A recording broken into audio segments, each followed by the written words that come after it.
Kamusta mga ka-channel? I hope everyone's safe and well. Ako po si Shasha at sa channel pong ito, aking ibinabahagi ang ilang mga crime stories na naganap hindi lamang dito sa Pilipinas, maging sa ibang sulok ng mundo. Kaunting kahilingan lamang po, kung inyong magugustuhan ang inyong maririnig, huwag pong kalimutang i-click ang subscribe button, i-click nyo na rin po ang notification bell para updated kayo sa mga susunod pang videos. Sarang he!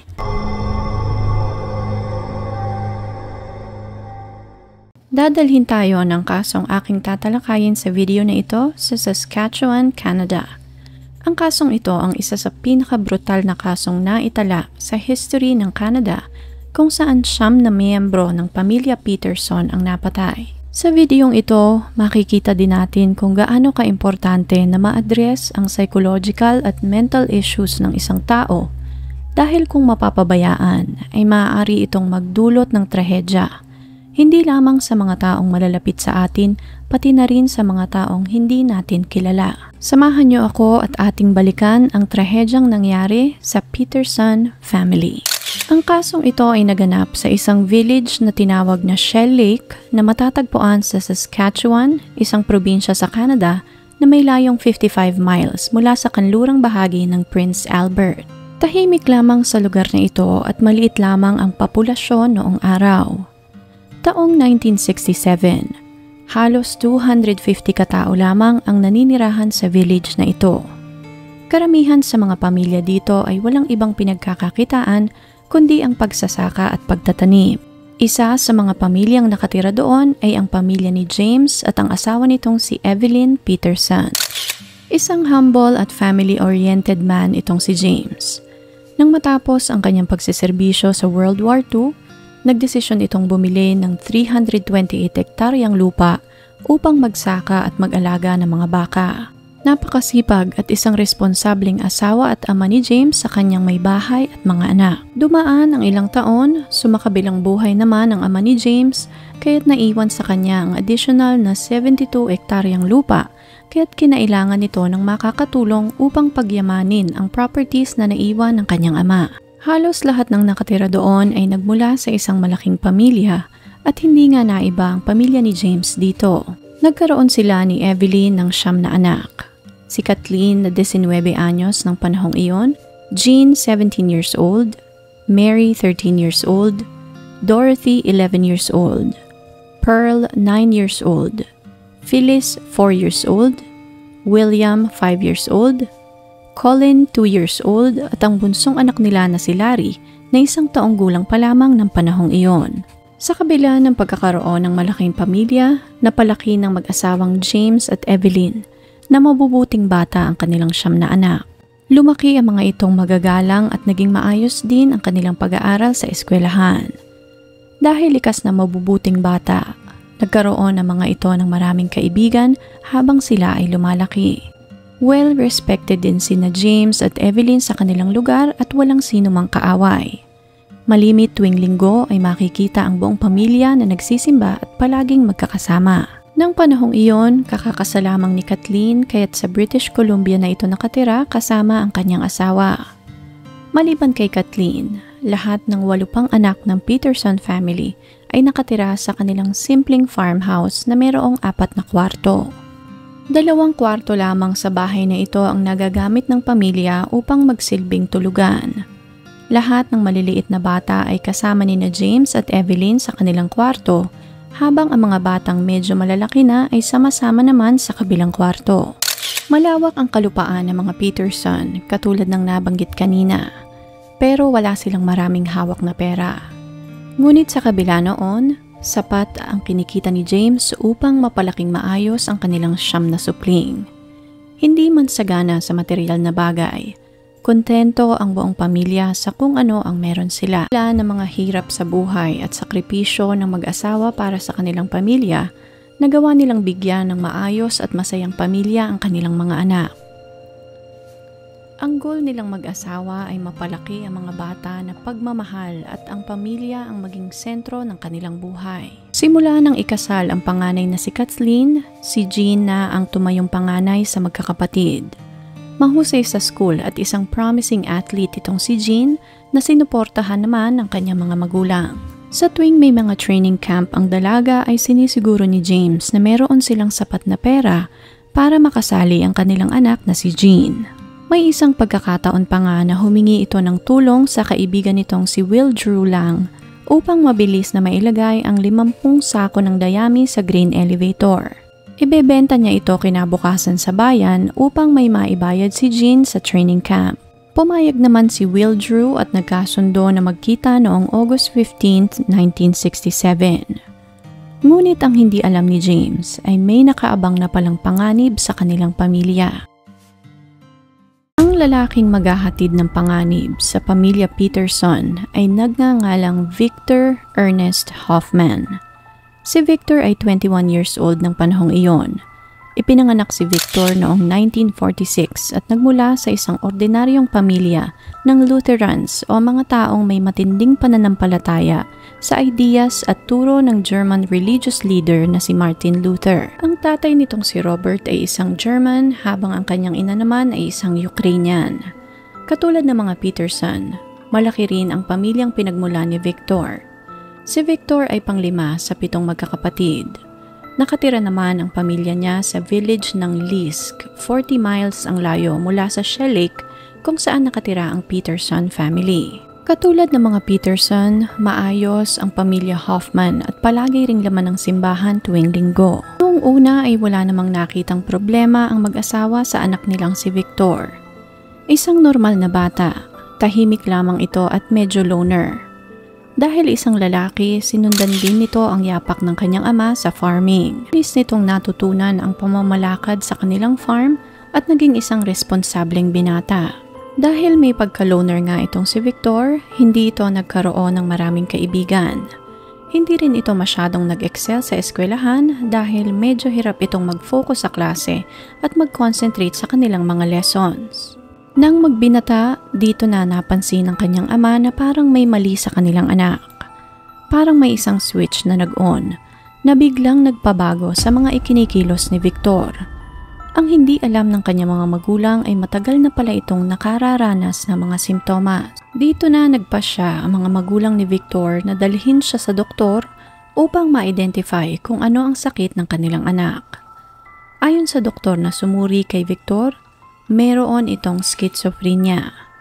Maliit pa lamang ito ay meron na itong nakikitang mga ibang imahe at katauhan. Base sa mga unang resulta ng kanyang eksaminasyon, 6 na taong gulang pa lamang ito nang una nitong makita ang imahe ng isang demonyo. 6 na talampakan ang taas nito, may napakaitim na balat at mayroong mahabang buntot. Idinagdag din ni Victor na parang inaakit di umano siya ng Diyos at ng demonyo.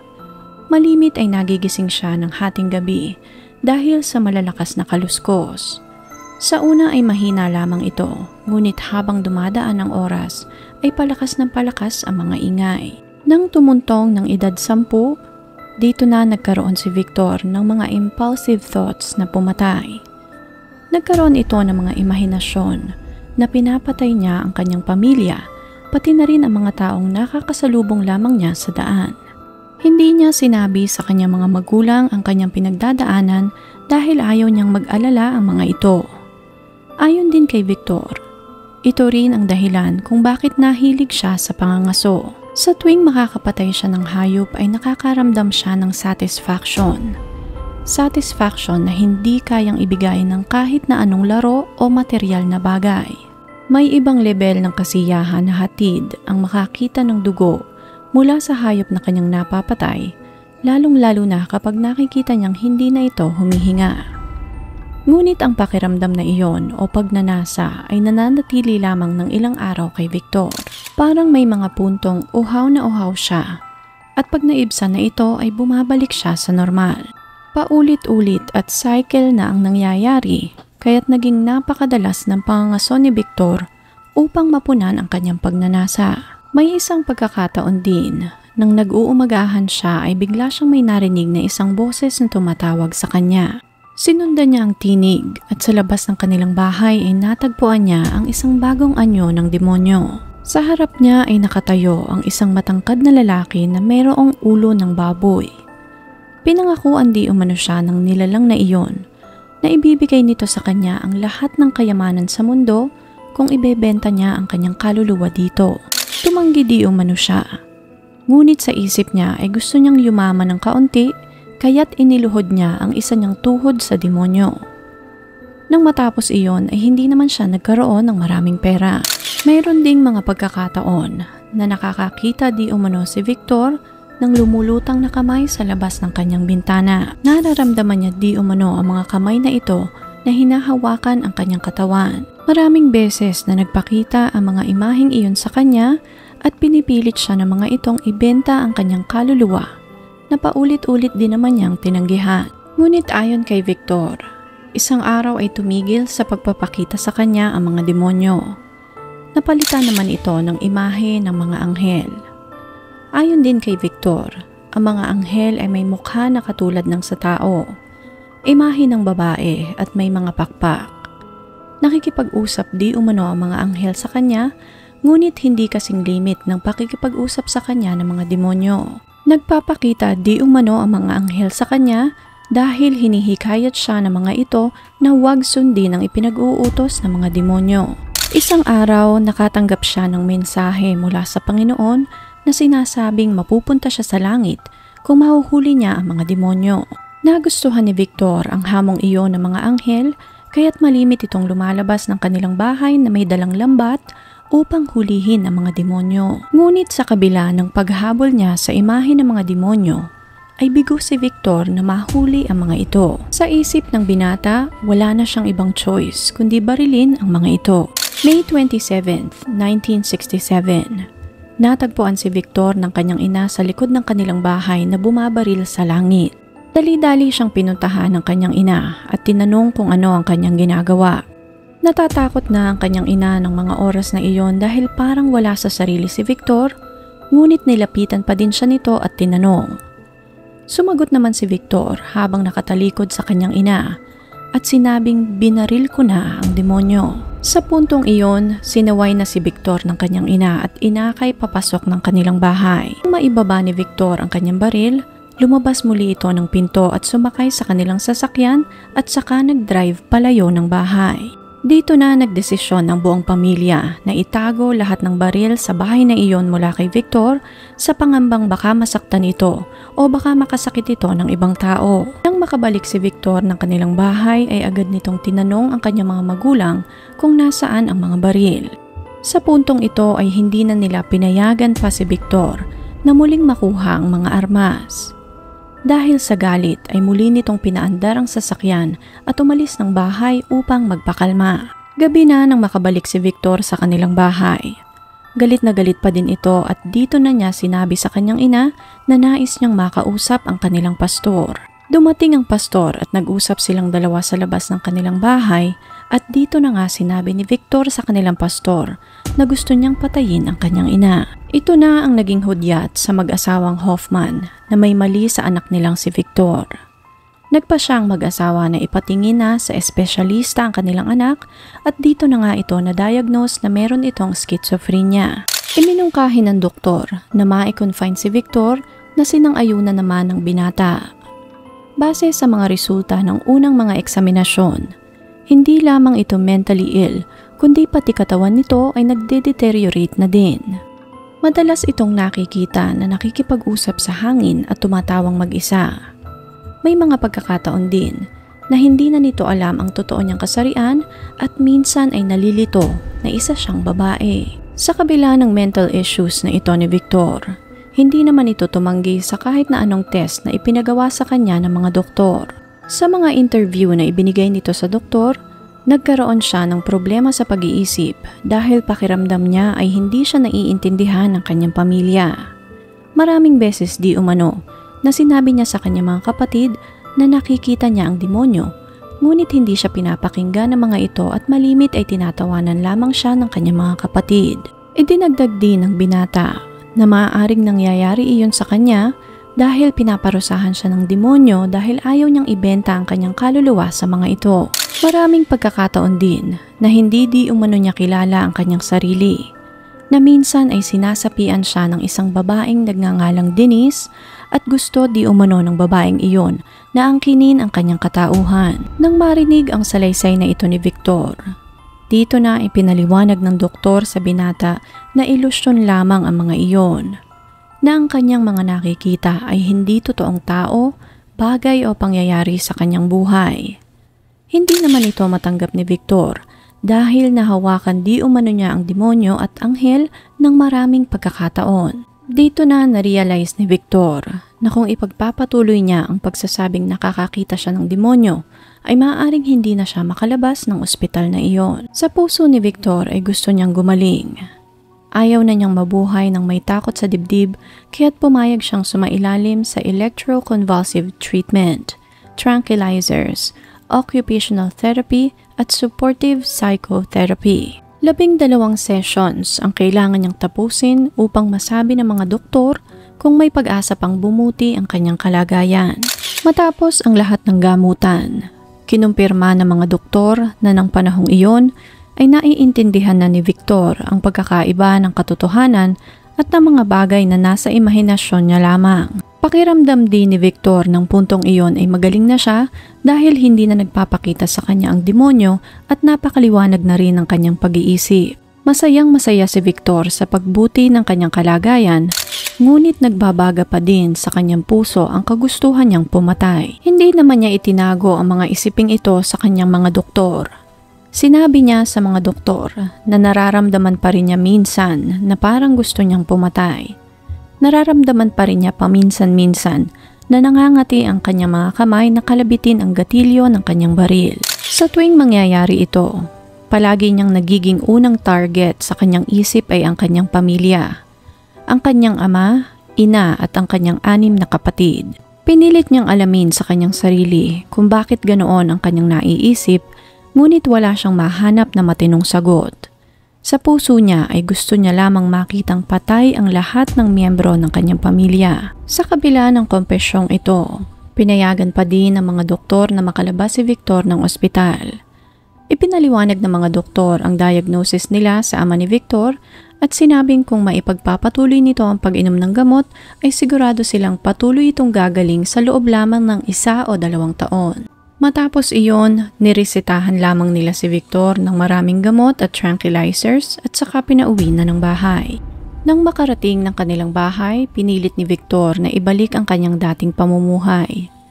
Nagsimula siyang magtrabaho muli sa farm at ipinagpatuloy ang kanyang buhay na parang walang nangyari. Hindi naman nagtagal, nagreklamo ito na inaantok siya sa tuwing iinumin niya ang kanyang mga gamot. Sumasakit din ang kanyang ulo at minsan ay sumasakit din ang kanyang likod. Bandang August ng parehas na taon, tinigilan na ni Victor ang pag-inom ng mga gamot dahil sa mga komplikasyon na kanyang nararamdaman. August 11, 1967. Naramdaman ni Victor na parang may mangyayaring masama ng araw na iyon. Hindi niya matumbok kung ano ito mismo, ngunit pakiramdam niya ay makukulong siya o maaaring ibalik siya ng kanyang mga magulang sa ospital. Ayon sa mga pahayag ni Victor, meron siyang kakayahan na makita ang future. Maraming pagkakataon na nakikita niya ang sarili niya sa isang madilim na lugar. Naroon siya, hawak ang kanyang baril, at sa harap niya ay nakahandusay ang taong kanyang pinatay. Paulit-ulit na bumabalik ang mga pangitaing ito kay Victor. Para sa kanya, kung makakapatay siya ng tao, mapapatunayan niya sa demonyo na finally ay nagdesisyon na siya na kumampi sa kanila. At dumating na nga ang araw ng August 14, 1967. Isang normal na araw lamang ito para sa pamilya Hoffman. Tinulungan ni Victor ang kanyang ama sa bukid at siya ang nagmaneho ng traktora. Dahil masyadong madaming gawa sa bukid, halos 9:00 na ng gabi nang makauwi si Victor sa kanilang bahay. Dahil sa pagod, hindi na niya namalaya na nakatulog na pala siya sa sofa.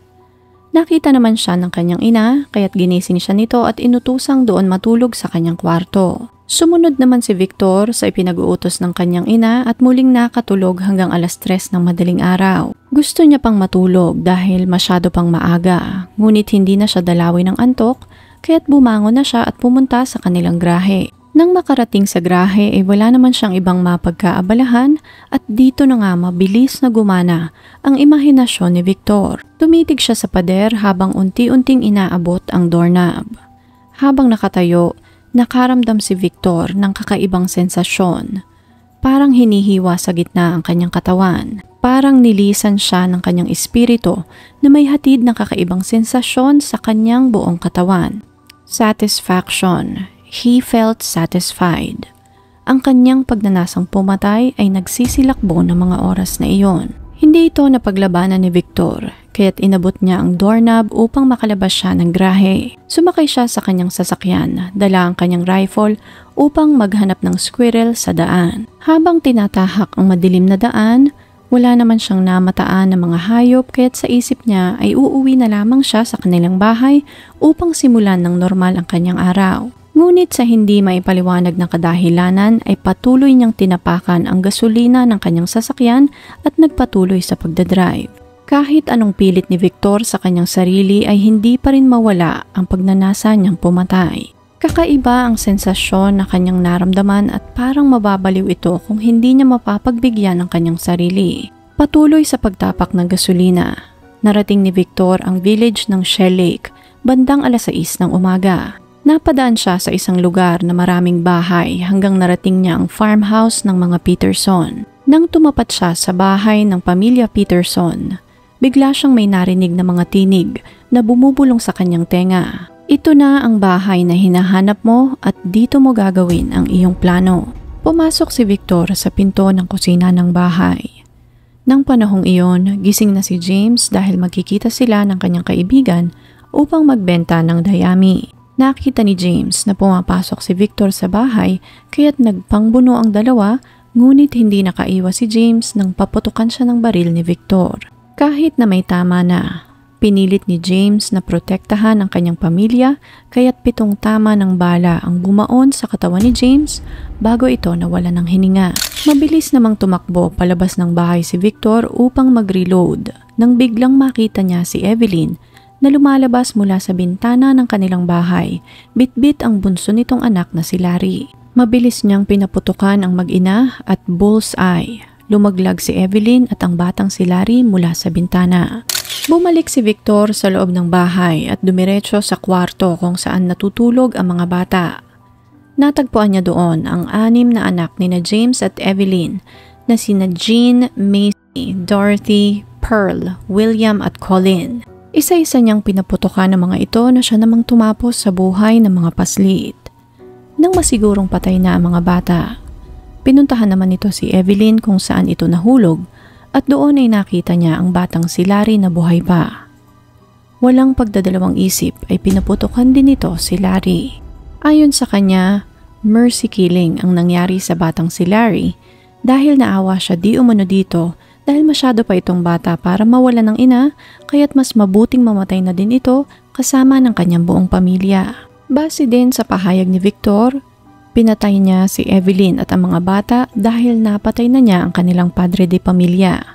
Wala nang punto para mabuhay pa sila dahil wala nang magsusuporta sa buong pamilya. Nang matapos ang lahat, bumalik si Victor sa kanilang bahay bandang 7:30 ng umaga. Ayon sa kanyang ina, hindi ito lumabas ng kwarto maghapon at parang masama ang pakiramdam. Marahil ng panahong iyon ay bumalik na ito sa katinoan at narealize niya ang krimen na kanyang ginawa. Nang makaalis naman si Victor sa bahay ng mga Peterson ay saka naman dumating ang kaibigan ni James na si Wildrew sa kanilang farm, ngunit hindi niya makita kung nasaan si James. Mag-aalas 9 na ng umaga nang magdesisyon si Wildrew na pumunta na sa bahay ng kanyang kaibigan. Dito na napansin ni Wildrew na tila nakabukas ang pinto sa likod ng bahay kaya't itinulak niya ito at doon ay tumambad sa kanya ang katawan ni James. Nakahandusay at naliligo sa sarili nitong dugo. Dali-daling sumakay si Wildrew sa sasakyan ng pamilya Peterson at tumulak sa pinakamalapit na payphone booth sa lugar na iyon upang humingi ng tulong. Mabilis namang nakarating ang mga pulis sa bahay ng mga Peterson. Ngunit wala na silang naabutan pa na buhay. Base sa inisyal na investigasyon, hindi naging malinaw ang motibo ng pamamaslang dahil wala silang nakitang indikasyon ng pagnanakaw. Sa loob ng bahay ay natagpuan din ng mga pulis ang 28 basyo ng bala at 27 sa mga balang ito ay tumama sa katawan ng mga biktima. Napansin din ng mga pulis na may mga marka ng sapatos o boots sa linoleum ng bahay. Natagpuan din ng mga pulis ang 5 magazine na sakto sa isang .22 caliber pistol. Habang isinasagawa ang investigasyon, nagulat ang mga pulis nang may marinig silang ungol mula sa kwarto ng mga bata. Natagpuan ng mga pulis ang 4 na taong gulang na bata na si Phyllis sa pagitan ng bangkay ng kanyang 2 kapatid. Natatakloban ito ng kumot at nadadaganan ng katawan ng kanyang mga kapatid. Si Phyllis ang kaisa-isang tao na nakaligtas sa dilubyong nangyari sa kanilang pamilya ng araw na iyon. Kinausap ng mga pulis ang bata, ngunit ng mga panahong iyon, hindi pa nito naiintindihan ang gravity ng nangyari dahil 4 na taong gulang pa lamang si Phyllis ng panahong iyon. Ngunit alam niya sa puso niya na may masamang nangyari dahil umiiyak ang officer na bumitbit sa kanya palabas ng kanilang bahay. Ayon din sa mga officer na nandoon upang sumaklolo sa kanila, ang krimeng iyon ang isa sa pinakabrutal na kanilang nakita. Dinala ng mga otoridad si Phyllis sa bahay ng kanyang tiyuhin at agad din nilang tinawagan ang panganay na anak ng mag-asawang Peterson na si Kathleen. Mabilis naman itong bumalik ng Shell Lake upang kuhanin ang kanyang kapatid. Ipinagpatuloy ng mga pulis ang paghahalughog sa kalupaan ng mga Peterson sa pag-asang may makukuha silang lead, ngunit bigo silang makahanap ng clue kung sino ang pumatay sa Peterson family. Nakarating na din ang balitang ito sa mga karatig na lugar at ang manhunt upang mahanap ang suspect ay pinag-igting ng mga pulis. Dala ng mga ito ang police dogs kasama ng otoridad ang 250 mamamayan na nagpresentang tumulong na halughugin ang lugar para sa agarang pagkakahuli sa suspect. Sa pang-4 na araw na pag-iimbestiga at paghahanap ng lead ng mga pulis, nakakuha sila ng break na siyang nagpabago sa takbo ng investigasyon. Isang concerned citizen ang pumunta sa istasyon ng pulis upang sabihin ang kanyang nalalaman. Dito na sinabi ng witness na kailangan nilang imbestigahan ang anak ng kanilang kapitbahay.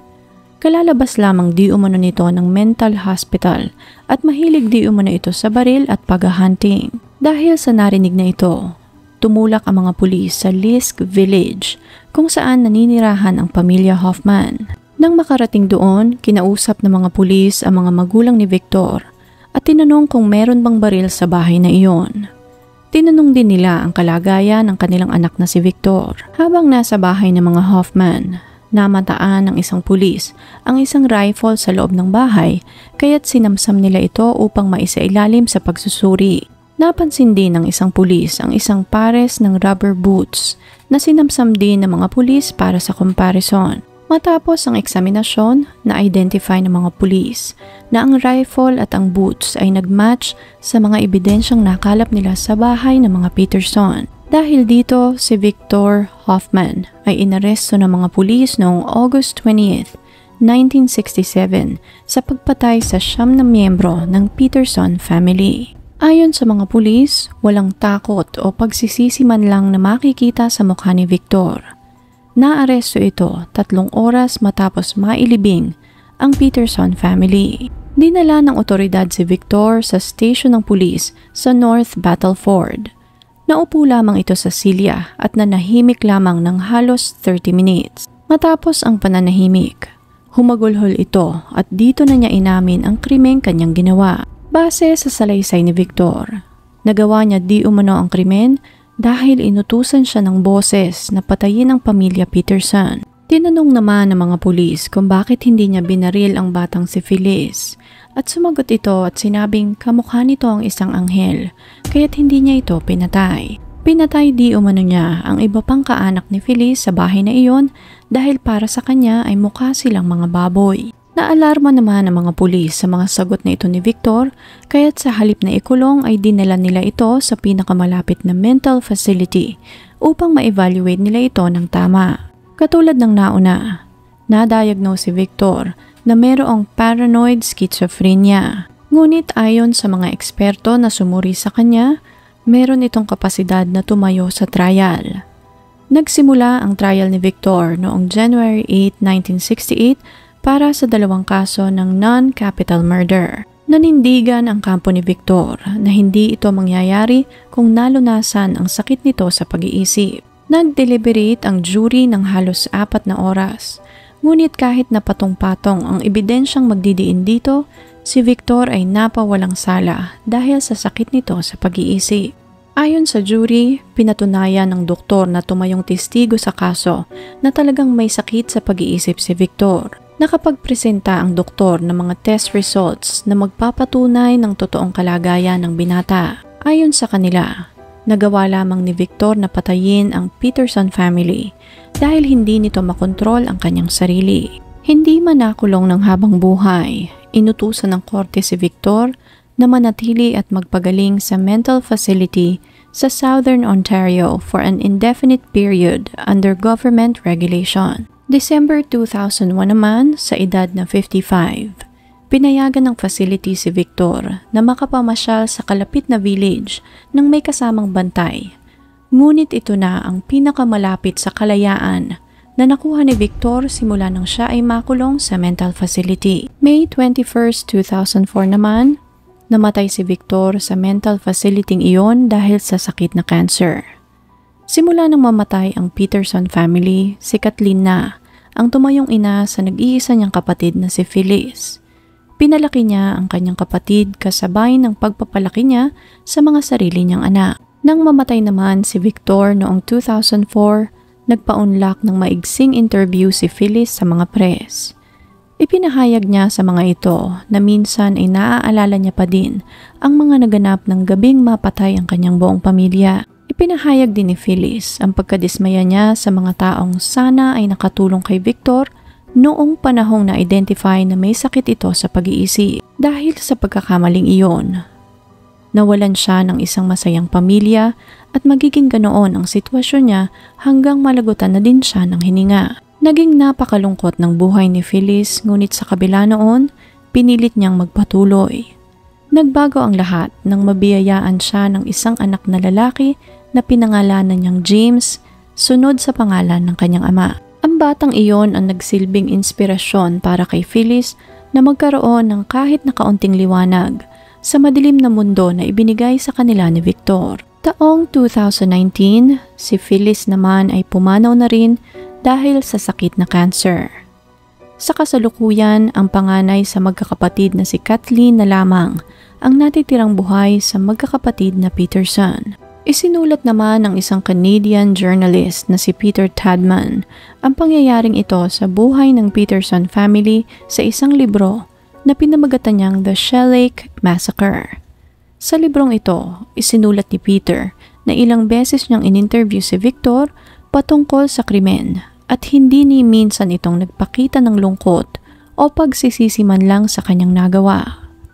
Paulit-ulit nitong iginiit na ang demonyo ang gumawa ng krimen at hindi siya. Kung inyo pong nagustuhan ang kasong ito, please leave a comment and consider subscribing. Tap nyo na rin po ang notification bell para updated kayo sa mga susunod pang videos. Salamat po and ingat!